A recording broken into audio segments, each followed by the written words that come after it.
Married, and I remembered the wedding day, smiles, blessings, a friend warning me in quiet tones, welcome to the swamp. A wealthy marriage is a transaction, he said. And he was right. Outside, we were a perfect display. Inside, everything was rotten. Under the shadow of money and power, sincerity is a rare, fragile thing, like a candle flickering in a storm. And yet, of all the people who could have pushed me toward the edge, the one urging me to cheat wasn't a rival or an enemy. It was my own wife. That night, the phone buzzed on the table. A single message. On the screen, the name glowed, young pretty girl. Across from me, Willow barely glanced up. I stood, wiped my mouth with a napkin, and said softly, something's come up. I'm heading out. She only murmured a faint response. By midnight, the city had gone quiet. Only a few cars remained on the road as I drove through the neon-lit streets, smooth and unhurried, following the location Anna had sent me. Outside the bar, cars lined the curb. 4 or 5 young men lingered under the street lamp, laughing, their voices drifting into the night. And there she was. Anna. Standing alone in the white glow, her figure slender and poised, her face blurred by the light but still breathtaking at a glance. I parked, stepped out, and called her name. Before she could speak, a boy stumbled out from behind her. The heavy stench of alcohol hit me like a wave. He shoved me with surprising force, his voice sharp with drunken jealousy. Too old for her, he sneered. You think a girl like Anna would ever look at you? I was only 28. But years of walking through the Vanity Fair of power had etched a certain cunning into me, a sharpness that set me apart from boys still untouched by the world. Before I could respond, someone else pushed him aside. Anna's voice cut through the night air, cool and crisp.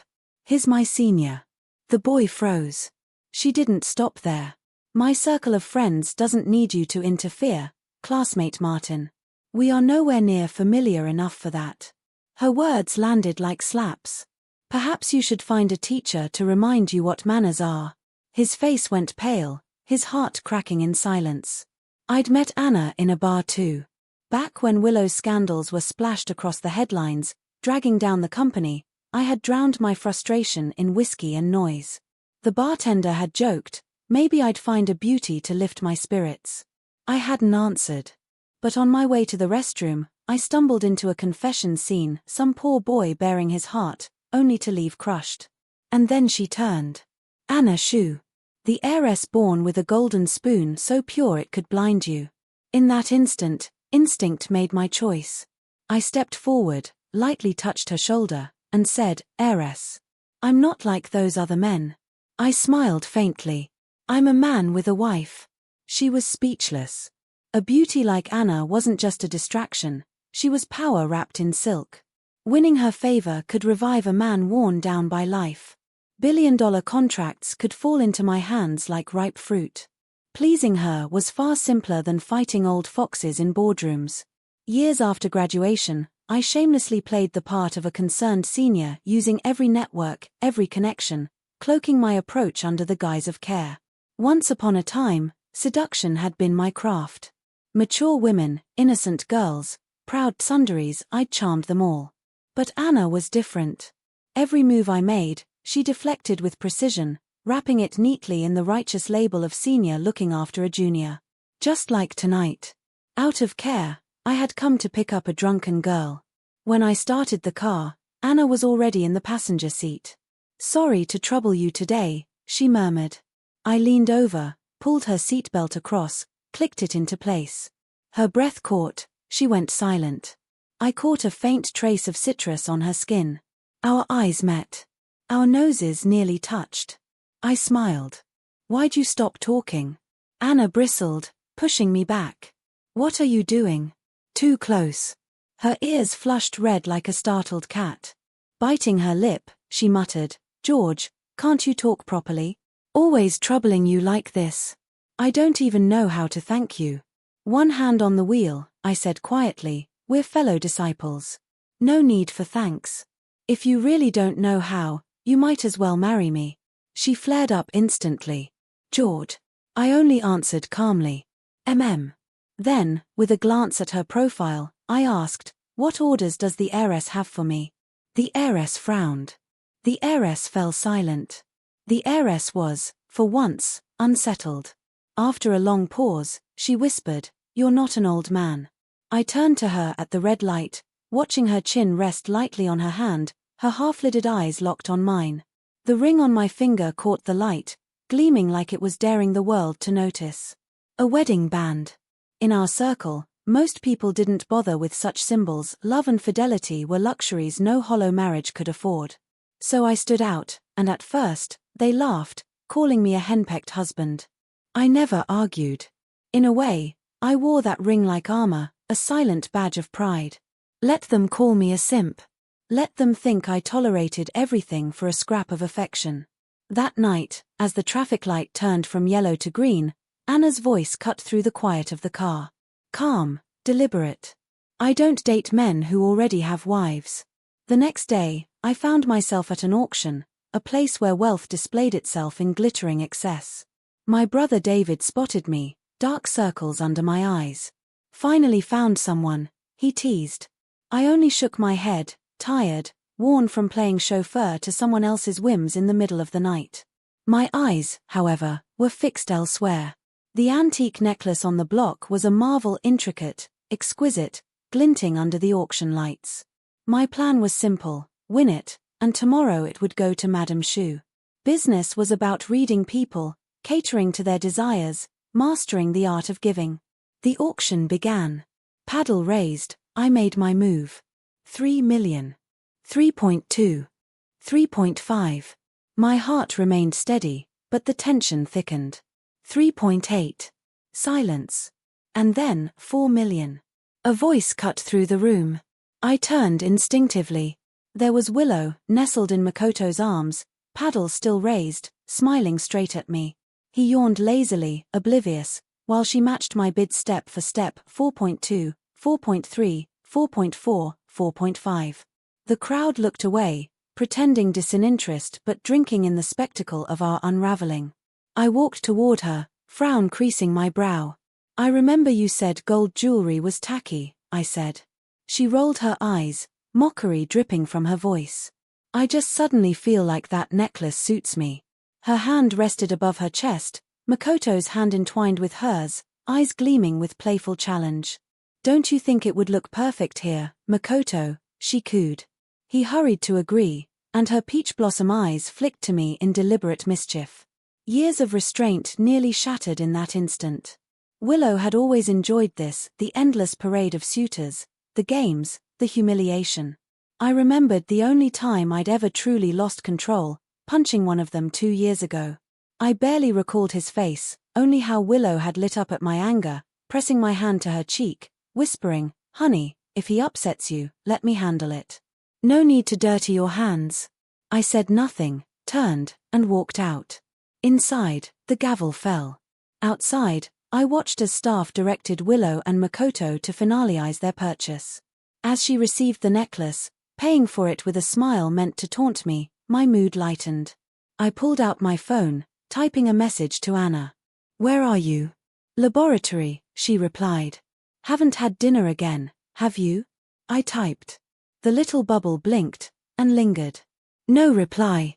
I sent another. "Private kitchen alley. Wait for me. I'll be at your campus gate in 40 minutes. David looked at me then, reading my role perfectly. Today, I was a mere delivery man for the heiress.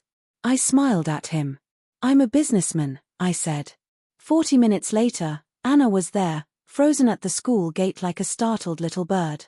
Dumb, dazed, and entirely enchanting. I rolled down the window, handed her the package, and she thanked me softly. I looked up, about to tease, when my gaze caught 2 familiar figures nearby. Small world, it seemed the college athlete my wife had picked up was from the very same school. Willow's necklace sparkled under the night sky, but brilliance couldn't save her. Jewelry only enhances those who carry it. Without the aura, it became nothing but a backdrop. I looked at Anna, watching her follow my gaze. "You know he's kind of handsome," I said, withdrawing my eyes. She tilted her head, confused. "My wife likes this type," I added. "I don't like that type," Anna shot back instantly. Our words collided, sharp and unyielding in the night air. I froze for a moment, then a mischievous smile crept across my face. Anna's ears flushed red instantly, and she brought a hand to her face, trying to hide it. My curiosity was piqued. Then, what type do you like? I asked. She was delicate, almost fragile, her skin like the thinnest layer of snow mochi wrapped around too sweet strawberry filling, irresistible, tempting, and just out of reach. Anna pursed her lips, silent. Heiress, I pressed gently. Her gaze lifted, the red still clinging to her ears, and she finally spoke. George. Her voice trembled slightly, and I could see her hesitation. Then she asked, softly, carefully, when you said your wife likes that type, what exactly did you mean? I shrugged with a grin. Liking a type is just liking a type. Nothing more. I didn't wait for her reply, waving her off. Let's eat. It's getting late. Anna frowned, the faintest shadow of disappointment crossing her features. After a pause, she sighed. Are you free next Friday? I raised an eyebrow. What for? She flushed, voice sharp yet shy. Just a meal. To thank you for taking care of me. I laughed, amused. Just the two of us, then? She replied, and I felt a thrill at the small, quiet agreement. Leaning back in my seat, I teased, as Confucius said, food and desire are the great urges of humanity. A man and a woman dining alone, heiress, you're playing with fire. I reached out and pinched her cheek, lightly, playfully. She couldn't dodge fast enough, and her dimples deepened as she jumped back, as if burned. Cold air puffed from her mouth. Forget it if you're too busy, she muttered, stubborn, avoiding my gaze. I grinned. Of course I'm free. See you Friday.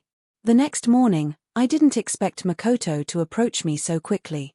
The message arrived while I was buried in documents. I pushed the files aside and told Secretary Shen, I'll be back in half an hour. Host the first 5 minutes of the meeting for me. She nodded without question. The cafe was quiet but tense when I arrived. Makoto stood as I entered. Mr. Wang, he greeted formally. I inclined my head. He smiled awkwardly. I remember you don't like coffee, so I ordered tea instead. Is that all right? I asked the question that weighed on the air between us. You said you had something to tell me. What is it? Makoto drew a deep breath, each word deliberate, heavy with guilt. Mr. Wang. Miss Liu is pregnant. This child is mine. His eyes dropped, burdened by his own honesty. I chose to tell you because I know the pain of raising another man's child, having been deceived myself. My father only discovered the truth after raising me and my brother. I set my teacup down, steady, though a momentary flicker of surprise crossed me. Makoto's voice trembled as he continued, It's my fault. A moment's recklessness. If you wish to curse me, hit me, I won't resist. But a true gentleman helps others achieve happiness. Since you and Willow are estranged, perhaps we should be together. I'll treat her well. I studied him. Thoughtful, sincere, naive, but useful in his devotion. I smiled, lifting my hand to pat his shoulder. Mr. Ito, do you know why I agreed to see you today? His eyes widened, blank, vulnerable. I said slowly, deliberately, normally I never involve myself in Willow's affairs. But you are different. You are responsible, devoted, trustworthy. Leaving her in your hands, I can feel at ease. So I'll trouble you with this, take this chance, and let Willow divorce me. Can you do that? The day Anna arrived, she drove herself. I stared at the car for a long moment, then grit my teeth and muttered, damned rich people. All their schemes, all the struggles, and still, it doesn't compare to being born with everything. She chuckled, tilting her head. Don't you count as one yourself? I sighed. When I was a kid, someone told me I'd grow up into the person I hate most. I know now who that is, rich people. Anna went silent, amusement dancing in her eyes. The restaurant we chose had a warm, intimate atmosphere. We sat by the window, chatting idly. Halfway through the meal, a small cart rolled over, carrying a birthday cake. I looked at Anna, surprised. She met my gaze with a playful smile. Happy birthday, she said softly. I didn't know what gift to get you, So I thought. I'd just treat you to dinner. I smiled thoughtfully. A shared meal is more than just food, it's a dance, a bridge between strangers, a flirtation half real, half playful. Unlike the lavish gifts I once gave to Madame Chou, Anna didn't need extravagance. She hovered just at the edge, close enough to touch but never crossing the line. And somehow, that was exactly what made her unforgettable. I took a bite of food, ready to speak, when the restaurant lights flickered, and the central piano shifted to a soft, romantic tune. Waiters appeared, carrying flowers and pushing a massive cake, topped with 2 lifelike figurines. The air was thick with congratulations for a couple at the next table, voices weaving wishes of everlasting love, of growing old together. I leaned back, rubbing my chin. Now that's devotion, I remarked. Anna looked over at me, her expression tangled, lips pressed together, almost biting at her hesitation. Maybe your wife, right now, is also carefully preparing a dinner for you, she murmured, her words stumbling, delicate, hesitant. I smiled at her. Our eyes met, and then she lowered her gaze, almost avoiding me, as if trying not to reveal too much. You really don't know me at all, I said, gesturing casually to the couple across the room. One of them was Makoto, familiar and brazen. The other, a young woman crying with raw, unguarded emotion. I pointed, letting the realization land with a laugh. Surprise, my wife is right there. Anna froze as she rose, the wine glass on the table teetering. I reached out and caught her wrist gently. Her movements halted. For the first time, she didn't pull away, didn't recoil like I was some plague. Instead, she stared back, eyes wide, uncertain. I shrugged, grinning. Heiress, how about staying for a drink with me? Later, when I drove her to the hotel, neither of us had touched much alcohol. Just as I was about to say goodbye, she asked softly, George, that first day we met, you went to the bar because of her, didn't you? Anna lifted her eyes to mine without flinching, faint blush warming her pale cheeks. Her gaze shone, sharp and clear, like a star-strewn night. From the moment I met her, she had always been aloof, cold, untouchable, the perfect image of a high-born heiress. But with me, she occasionally showed a sliver of temper, a crack in the ice. I stepped closer, reaching out. She didn't move. I gave a bitter laugh, voice hoarse. I knew Willow was cheating, I'd known for years, yet I pretended not to see. As long as it didn't happen in front of me, I told myself it was just a rumor. People laughed at me behind my back, whispered that the mark of a cuckold was welded to my forehead, and yet, I still clung to my wedding ring. That night at the bar, news came that she was celebrating with another man her birthday. I had prepared a surprise, ready to celebrate with her. But someone else was already there, drinking in my place. I had been in pain, drowning in whiskey, thinking, why not me? The moon hung still above, casting a kind of magic over the night. Lies and truths blurred together. I whispered to Anna, cupping her face gently. She froze. George, she breathed. I leaned closer, voice low, earnest. Then I saw you. You're different. Untouchable, cold, distant, but that's only a disguise. You hide your fragility so well that no one sees it. Our eyes locked, breaths mingling. Her blush deepened, eyes glistening with unshed tears. I asked softly, will you stay with me tonight? Or, I leaned close to her ear, whispering, give me a chance to cooperate with the Chou family. Anna's eyes brimmed with tears. She froze, speechless, her face a map of questions and confusion. I stepped back, a laugh threatening to escape. Anna's expression flickered, shifting brilliantly, before she returned to herself, face dark, almost stormy. George, she said irritably. I smiled, teasing. Stop watching so many melodramas, heiress. Go to bed early. I'll pick you up tomorrow to take you back to campus. She said nothing, gritting her teeth, glaring at me. I reached for the door, and she moved. A sweet fragrance enveloped me. Her body pressed close. I froze. Then she hooked her arms around my neck and bit my shoulder, a mix of anger and surrender in her voice. You win, she whispered, throwing herself into my arms. Her breath brushed my ear, voice soft, laced with submission and trust. Whether you want me or the cooperation opportunity, I'll give it to you. But one condition. Tomorrow, she added, immediately kick that bitch out. Later, lying on the bed, foggy and restless, moonlight spilling across the sheets, I curled my fingers, almost grasping at the calm of the night. Someone with sharp eyes slipped her hand into mine, obedient, warm. But the ringtone shattered it all. I released her hand, reached for the phone, and froze. The name on the screen sobered me instantly. Willow. She had remembered me. Not at home yet, she was calling, furious. George. Where are you? Why aren't you home yet? Go home, my ass. I let her words hang. That was my answer in my head. I was just about to start. Today when Anna's playful, low purr cut me off. Darling, harder. Willow's reaction was instantaneous, her voice rising in a shriek through the phone. George. What the hell are you doing? I opened my mouth to respond, but Anna, quick as ever, hung up before I could speak. Willow's shouting ended mid-sentence, leaving only silence. I turned to Anna, who blinked up at me innocently, mouth opening just as I pressed a hand gently over it. From your condition last night, I murmured, a faint curl in my lips, I thought you were just a naive little flower. Her eyes flashed, a sharp bite sinking into my palm. Anna broke free, teeth sinking into my shoulder, rolling her eyes like it was the most normal thing in the world. George, she said calmly, almost bored, enough rest. Get back to work. The next morning, when I finally got up, Anna was still asleep, clinging to me like an octopus. I pried her hands away and left the bed quietly.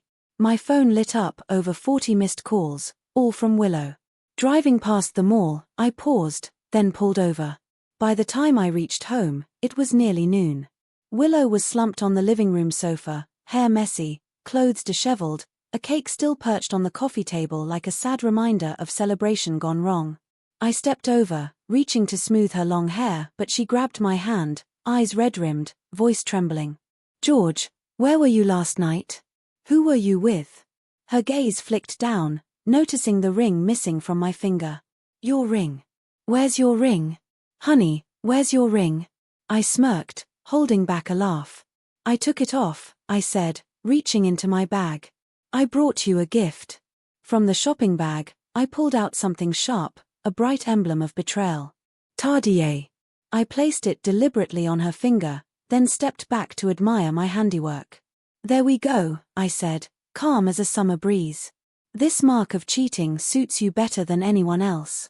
Willow's face went pale with rage. She yanked the symbol off, throwing it to the floor with a clatter, glaring at me, voice low and dangerous. Who is it? I shrugged. Why ask? Planning to pull her hair out? We're still married, you'd only humiliate yourself. She bit her lip, relentless. Who is it? I smiled faintly. Anna Shu. The name landed like a punch. Disbelief froze Willow mid-motion. When she finally processed it, she grabbed my arm. Honey, you're lying. Aren't you? I pulled a set of divorce papers from my bag and tossed them on the coffee table. Makoto, as useless as ever, wasn't part of this equation. I sat back, feigning generosity. Take a look. Division of assets is simple. Yours is yours, mine is mine. Sign today, the sooner, the better. Willow froze, lips trembling. Honey, we don't have to. Did Makoto tell you something? That pregnancy thing? I only made it up to trick him into. I cut her off, expression dark as midnight. I'm not asking for your opinion. I'm informing you. If there's an issue with the contract, we can revise it. But the divorce is happening. Her frown deepened. Honey, I won't. I dropped a single phrase. Financial statement fraud. Her face changed instantly. Miss Liu, I said, smiling faintly. You wouldn't want the media to know about that, would you? When Willow left, divorce papers in hand, it felt settled. Later, my phone buzzed again, another flood of messages. Where are you? Did you go to the office? Are you busy? Why did you leave so early? Why didn't you wake me? I snapped a picture of the discarded cheating symbol on the floor and sent it to her. I already gave you a gift. Anna replied delicately, teasing, won't your wife be mad if she finds out? Meanwhile, Liu Corporation teetered on the edge of collapse. One of the executives had embezzled a fortune, a family member covering for another. I couldn't push Willow too hard, she would drag me down too. So, I stayed home, going through the motions at Wang Corporation, while Willow and Makoto made a show of their love every day. He'd glance dubiously at her stomach, searching for signs that weren't there, a puppet of her manipulation. 30 days passed. The sky was clear. I drove Willow to the Civil Affairs Bureau. For 10 seconds at a red light, silence stretched between us. She murmured softly, no sarcasm, no sharp words, just a gentle, almost wistful whisper. Honey, if I had never gone looking for someone else, could we have stayed together all along? I remembered the small stretch of life we once had, a few months at most, maybe less. It was blissful in its fleeting way, but memory is selective. Things that don't matter are forgotten. And people, naturally, grow sentimental just before they lose something. Willow wasn't really regretting. She was just reflecting. If Willow had the chance to do it all over again, she'd make the same choices. I didn't respond. Holding the red divorce certificate, I finally felt a strange, liberating calm. The weight of years, of betrayal, of hollow marriage, lifted from my chest. As we stepped outside, Willow faltered. Honey, she murmured, fragile and unsure. Yes, I said softly, letting the word hang like a warm embrace, deceptively gentle. Yes. If you hadn't cheated, if it had always just been the two of us, we could have grown old side by side. Maybe a clever son to inherit the company. Maybe carefree days, traveling the world together. And when we were old, frail, we'd still look at each other and quietly promise to meet again in the next life. I reached out, plucking a fallen leaf from her hair. For a fleeting moment, her lips trembled, her eyes softened, and she whispered, honey, but I sighed and stepped back. No, I said coldly. You wouldn't, Willow. I know you, selfish, spoiled, vain, fickle, shameless. I know you too well. I chuckled, almost fondly. That's exactly why I married you. Enjoy it while it lasts. Now, divorced, you'll finally see your ex-husband's true colors. Willow stepped forward, her hands adjusting my tie, a habit from our early days together. Her voice cut icy through the air. George, you'll never win anyone's true heart. The woman who once whispered sweet nothings, my lover, now delivered the cruelest curse in the most intimate tone. But behind me, a soft cough reminded me where reality belonged. I turned to see Anna, leaning against the car, clearly unimpressed. I waved goodbye to Willow, sincere and calm. Goodbye. In the car, I leaned over to fasten Anna's seatbelt. She turned her head, stubborn, refusing to meet my eyes. In the next heartbeat, I grabbed her chin and kissed her. The heiress started, nearly hitting the window, cheeks flushed crimson. You, she stammered, half protesting, half admiring. Jealous? I teased, grinning. Her tone was sharp, sour as vinegar. You're already divorced, and yet you still let her fix your tie. Relax, I said, smiling. There's no love left there. Anna's wide eyes met mine, half kitten, half storm, secret anger wrapped around undeniable fondness. I pulled out my phone, making calls, media outlets, Liu Corporation's rivals. Sure, I promised Willow discretion, but whether others told the world was no longer my concern. Years of meticulous collection, terabytes of files, made every move more than just about one incident. The news hit. Willow's scandal spread like wildfire, dragging Liu Corporation down in its wake. Reporters hounded her every step, yet she refused to acknowledge a single thing. Until one afternoon, Secretary Shen appeared at my office, radiant. President Wang, Liu Corporation just issued new shares, the fish has bitten the hook. People who never intend to meet again rarely bother with goodbyes. Liu Corporation survived its first shareholder meeting under a storm of public scrutiny. Sunlight poured through the floor-to-ceiling windows of the conference room, catching the bustling crowd below like a scene from a movie. The heiress, masked and capped, insisted on following me. Footsteps echoed outside, hurried and familiar like years ago, before marriage, when she dashed to meet me. A secretary's voice, soft but deliberate, called out. Miss Willow, The one seated at the head of the table is the largest shareholder. The swivel chair's wheels whispered across the carpet. I braced my hands on the table, meeting Willow with a leisurely, dangerous smile. "Long time no see, Miss Liu." Her expression nearly shattered under the weight of recognition. The meeting was a battlefield, each question I posed designed to trip her, expose the cracks in her competence.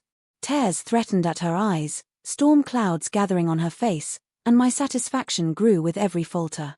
When it ended, shareholders trickled out. Some tried pleasantries, but Willow intercepted them, her gaze dark and stormy. Her teeth ground together. "George, you really are despicable. Shameless." I held back Anna, ready to intervene. Calmly, I brushed imaginary dust from Willow's shoulder. "Miss Liu, that's unfair. In business, how can you call someone despicable or shameless? You failed to protect your company. That's no one's fault but your own. The marketplace is ruthless. Wolves circle, sensing weakness. I've said it before, I am a businessman." Leaving Liu Corporation, I caught sight of a familiar figure near the entrance. My hand was seized suddenly. Anna's, puffed with indignation, clutching it as if guarding it from the world, wiping it with a disinfectant towelette. Outside, a man struggled against security, haggard, worn down by desperation. "Makoto," he pleaded, voice breaking, "let me in. I just need to say a few words to Willow." Makoto's desperation was raw, almost palpable. "I won't take long. I'm begging you," he pleaded, eyes wide with despair, voice breaking. But the guards remained unmoved, rigid as statues. "Sir, without permission, we can't let you in," one repeated. He nearly dropped to his knees, the strain in his hoarse voice echoing like a warning in the silent lobby. And then the automatic doors slid open. Willow appeared, composed, icy, detached, like a queen surveying a battlefield. Makoto froze, then lunged, words spilling out in frantic torrents. "Willow. Willow. Why won't you see me? What did I do wrong? Tell me and I'll change." The guards were instant, swift, unyielding. "Sir, stop this," they warned, but she didn't move, didn't flinch. Her gaze skimmed over him, cold, indifferent. "Next time," she said, voice smooth and distant, "I don't want to see him at the company entrance again." Makoto's jaw clenched, fury twisting every muscle. "You tricked me," he shouted, voice breaking. "I had a vasectomy because of you." Willow rolled her eyes, unbothered. "Then go get it reversed. I didn't force you." And just like that, the last of his fire drained from him. Hollow, broken, he stood there as she stepped into her car, leaving him staring after her, empty-handed, shattered. I watched the entire scene unfold, letting the moment stretch, and then, finally, I rolled up the window and drove away. Later, at the company entrance, Anna tried to unbuckle her seatbelt, but I pressed my hand down over hers, leaning close, not to her lips, not yet, but to kiss the back of her hand. The heiress froze, cheeks pinkening with the gentlest flush of amusement and embarrassment. "You can't expect me to keep following you without a proper name or place, can you?" she teased, a soft scolding in her voice. I tilted my head, studying her, and smiled. "Aren't you afraid? Afraid I'll chase after someone else?" Her eyes met mine, steady, unflinching, a mirror of myself. She laughed, soft and unguarded. "Would you?" "Hard to say," I replied with a half-smile, half-smirk. My moral boundaries, they bend with circumstance. Higher with the high, lower with the low. Her voice dropped to a whisper, almost troubled. "Then what should I do?" And then, as if her mind made up its own rules, she spoke again, crystal clear. "Good thing I'm a virtuous and chaste woman." Too adorable, I thought, nearly laughing aloud. In the next moment, I placed a warm ring into her palm, still faintly glowing from my touch. "So, shoe heiress, are you willing to continue our partnership?" Anna's fingers stretched around it, a smile lifting the curve of her brows and eyes. She nodded, tilting her head. "Sigh, who told me my moral standards are so high? To keep you from lowering yours and going astray, I have no choice but to offer myself to you." Back when Anna was dragged by her friend to the playground to watch the 800-meter final, the crowd's cheers were deafening. One name rose above the rest, George. Anna barely registered him at first. "Who is George?" she asked, brow raised. Her friend nudged her, whispering, "That's him. Top 3 in the grade, on the student council. Pretty good guy." Anna didn't answer, eyes drifting back to the race. The boy in the lead surged forward, crossing the finish line with unstoppable momentum, hurtling toward the crowd. Anna didn't dodge in time. But George, ever the champion, scooped her into his arms in one fluid motion. Heart hammering, body aware, scent lingering in her mind, Anna's pulse raced. That single, fleeting contact, the faint scent, the warmth of him, stirred something she didn't understand yet. Anna rarely dreamed, but when she did, her dreams left their mark. She woke drenched in cold sweat, heart hammering. Tender, almost intimate, the dream had her hand in George's, walking down a sunlit park path. Then, before the dream could end, he held her close, pressing his lips to the dimple in her cheek. Sunlight filtered through the leaves. George's face burned in her memory. Her body had stepped into adolescence before her mind was ready, and the shock of her feelings left her trembling, hands pressed to her flushed face, a young heiress suddenly unsure of herself. On her 21st birthday, tricked by her friends, Anna ended up in a private nightclub room surrounded by strangers. Panic rose like a tide, ears ringing, head spinning. She slipped away under the guise of needing the restroom. In the hallway, someone blocked her path, confessed their feelings. She refused gently. He cursed and left. Returning to her friends, she caught a grin and realized more suitors were coming, hunting her like prey. Her response was icy, sharp, "Do this again, and you're finished." Only then did her friend soften, realizing the heiress's temper had turned, coaxing her back to calm. Anna barely noticed the chatter around her, lost in thought, when suddenly a pair of strong arms wrapped around her waist from behind. The faint, intoxicating scent of him, like the soft brush of catnip, filled her senses, setting every nerve on edge. It was familiar yet unexpected, a touch that felt both dangerously close and impossibly intimate. His voice, low and teasing, brushed against her ear with a warmth that seemed timeless. "Heiress. I'm not like those other men," he whispered, a playful smirk hidden in the cadence of his words. "I'm a married man." Anna's heart, that delicate little deer she kept so carefully hidden, nearly skipped a beat entirely. Every thought, every restraint, every bit of training and propriety she clung to seemed to crumble in that instant. The heiress had no real experience with moments like this. But she was young, beautiful, flawless in the curves and lines that made her figure a masterpiece. And above all, she carried a love quiet, untamed, and tinged with a shadow of jealousy that threatened to burst free from the dam of morality and society's rules. Her eyes fell, lashes brushing against her cheeks like petals. Peach blossoms seemed to bloom across her chest, soft and delicate against the snow of her skin. The air between them felt electric, thick with unspoken words, with only their mingled breaths shattering the silence, loud as thunder in the stillness of the room. Then, impossibly, his hands cradled her face. Anna lifted her gaze, meeting him under the pale silver glow of moonlight spilling through the window. Tears glimmered on her lashes, shimmering like droplets of water over a jewel, glistening even in the dimly lit room. George's eyes held her like a mirror, a reflection of everything forbidden yet irresistible.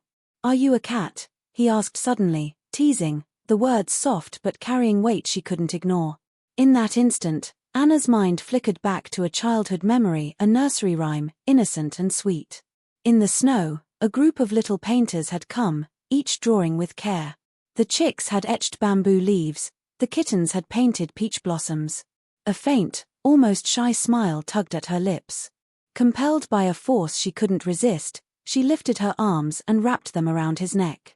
Their lips met, soft at first, then deeper, tongues tracing, teasing, carrying with them a shiver of ticklish delight. The lingering scent of him, catnip, warmth, temptation, filled her every sense, anchoring her in the moment, even as her heart raced and her thoughts scattered. George's question hung in the air, playful and light, but Anna's reply was steady, deliberate, and entirely hers. "Maybe. I am," she whispered, the words carrying both innocence and desire, a perfect balance of the sweet and the forbidden. And in that room, in that instant, The world shrank to nothing more than the heat of their closeness, the mingling of breaths, the dangerous thrill of a love that refused to be tamed.